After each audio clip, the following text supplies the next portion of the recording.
దేవాని దివ్యవాక్యము ఏవేగా మాకు దొరికెను.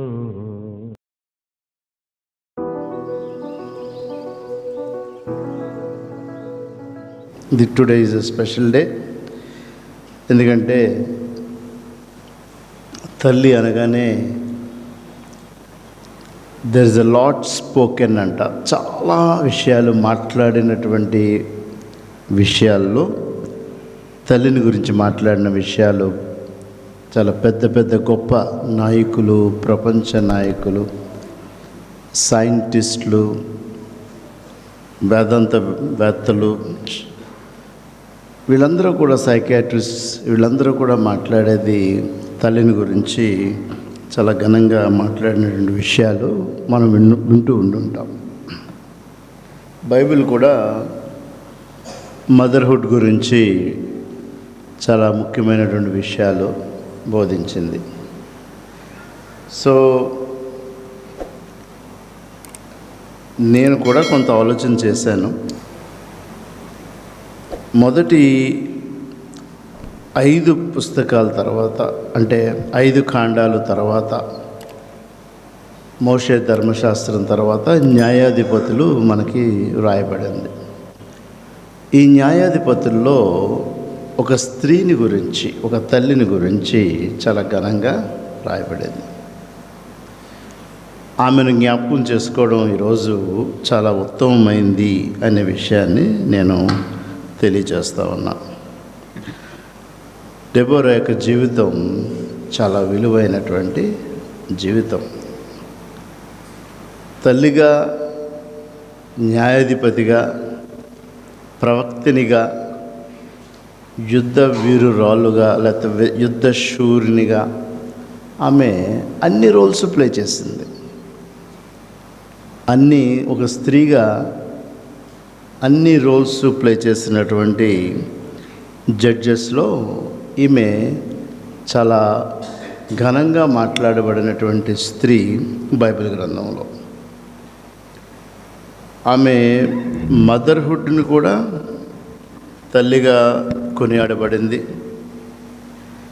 ఈ విషయాలు మనం జ్ఞాపకం చేసుకున్నప్పుడు మదర్ అనేటువంటి విషయాన్ని పలకడమే, తల్లి అనేటువంటి విషయాన్ని పలకడమే చాలా విలువ. శిలువ మీద నుంచి యేసుక్రీస్తు కూడా తన తల్లిని చూపించి తన ప్రియ శిష్యుడైనటువంటి యోహానుతో ఇదిగో నీ తల్లి అని పరిచయం చేస్తాడు. సో ఈ లోకాన్ని విడిచి వెళ్ళి మరణించి లోక పాపముల కొరకు శిలువ మీద మరణిస్తున్నటువంటి క్రీస్తు కూడా మదర్హుడ్కి ఒక ప్రత్యేకమైనటువంటి మాటను పలకడం, 7 మాటల్లో తనని ఒంటరిగా విడిచిపెట్టడం ఇష్టం లేక, ఆమెకి ఆదరణగా పరిశుద్ధాత్ముడు ఉన్నప్పటికీ ఒక కుమారుణ్ణి తల్లికి చేర్చిన విధానాన్ని శిలువ మీద నుంచి మనం చూస్తూ ఉంటాం. ముఖ్యంగా మనం జ్ఞాపకం చేసుకున్నట్లయితే ఈ తల్లి న్యాయాధిపతుల్లో ఉండేటువంటి డెబోరా గురించి మాట్లాడినప్పుడు ఆమెకు ముఖ్యమైనవి ఉన్నవి అనేటువంటిది చాలామంది వేదాంత పండితులు చెప్పింది. She has a logic, she has a teaching ability, she has a foresight, she has a circle with kids అనేటువంటి విషయాన్ని ఒక గొప్ప వ్యక్తి బిల్లీ గ్రాహం గారు ఈ జడ్జెస్ గురించి చెప్పడం జరిగింది. ఆమె ఫోర్సైట్ అంటే భవిష్యత్ కాలాన్ని కూడా బిడ్డల విషయమై తల్లిగా చూడగలదు. అలాగే ఆమెకు లాజిక్ ఉంటుంది, లాజికల్గా థింక్ చేస్తుంది. అందుకే ఆమె న్యాయాధిపతుల నుంచి మనం జ్ఞాపకం చేసుకుంటున్నాం. ఆమె తన పిల్లల చుట్టూ తన భవిష్యత్తుని నిర్మిస్తుంది. అంటే భవిష్యత్ కాలానికి ఈ యవనస్తులు భవిష్యత్ కాలానికి అనే దానికి గుర్తుగా బాణము అనేటువంటిది సొలొమోను మహారాజు చెప్తూ ఉంటాడు. భవిష్యత్తులోకి వెళ్ళేటువంటి బాణాలని తయారు చేసేది తల్లి. కాబట్టి ఈమెని ఆలోచన చేస్తే ఇశ్రాయేల్ అందరిలో అనేక మంది న్యాయాధిపతులు ఉన్నప్పటికీ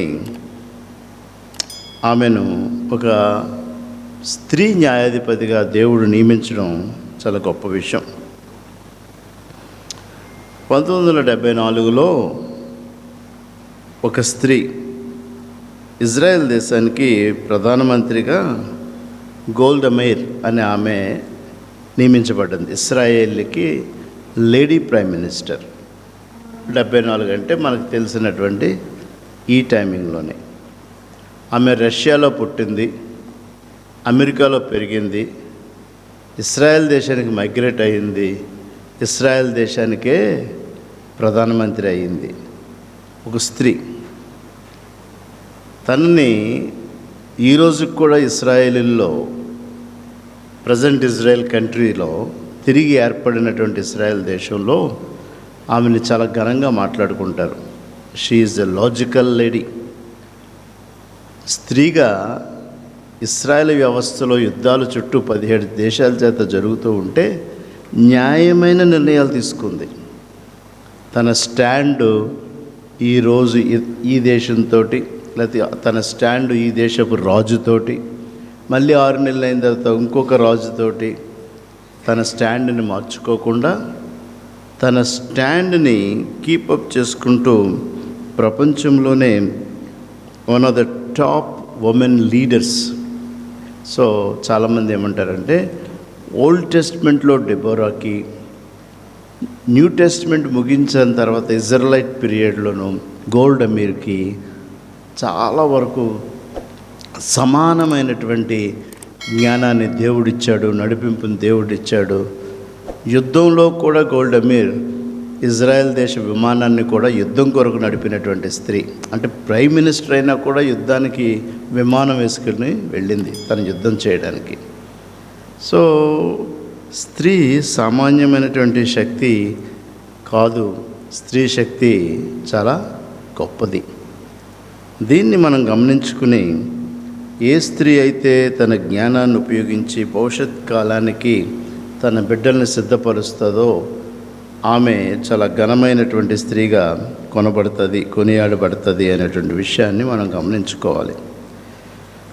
న్యాయాధిపతులు చాలా సాడ్ బుక్, విచారకరమైన పుస్తకం, గ్రంథం న్యాయాధిపతులు అనేది. కానీ ఈ గ్రంథంలో దేవుడు ఎన్నుకున్న బిడ్డల చేత ఒక నిరీక్షణ కలిగిన బ్రతుకు ఇశ్రాయేలీయులు జీవించారు. దుఃఖకరమైనటువంటి పరిస్థితుల్లో నిరీక్షణతో జీవించడం అనేటువంటిది న్యాయాధిపతులు. సో మనం ఎప్పుడైనా న్యాయాధిపతులు మనకి జ్ఞాపకం వచ్చినా, న్యాయాధిపతులు మనం ఎప్పుడు చదవడానికి ప్రయత్నం చేసినా మన మనసులోకి రావాల్సిన 2 విషయాలు ఏంటంటే, పరిస్థితులు దుఃఖకరం కానీ నిరీక్షణ అనేటువంటిది వారిలో చాలా గొప్పది. కాబట్టి ఈ గ్రంథంలో డెబోరా చెప్పబడింది అంటే, నేను చెప్పిన మాటలను బట్టి మనం గ్రహించవలసింది ఏంటంటే, ఈ డెబోరా గొప్ప నిరీక్షణ కలిగినటువంటి స్త్రీ. ఆ నిరీక్షణ ఏంటంటే, దేవుడు మన పక్షాన్ని ఉండగా విరోధి ఎవరు అనే తలంపు కలిగినటువంటి స్త్రీ డెబోరా. డెబోరా గురించి న్యాయాధిపతుల్లో రాయబడినటువంటి విషయాన్ని మనం చూస్తే, పాత నిబంధనలో చాలా హీరోస్ ఉన్నారు. ద ఓన్లీ హీరోయిన్ ఓల్డ్ టెస్ట్మెంట్లో ఉంది డెబోరా.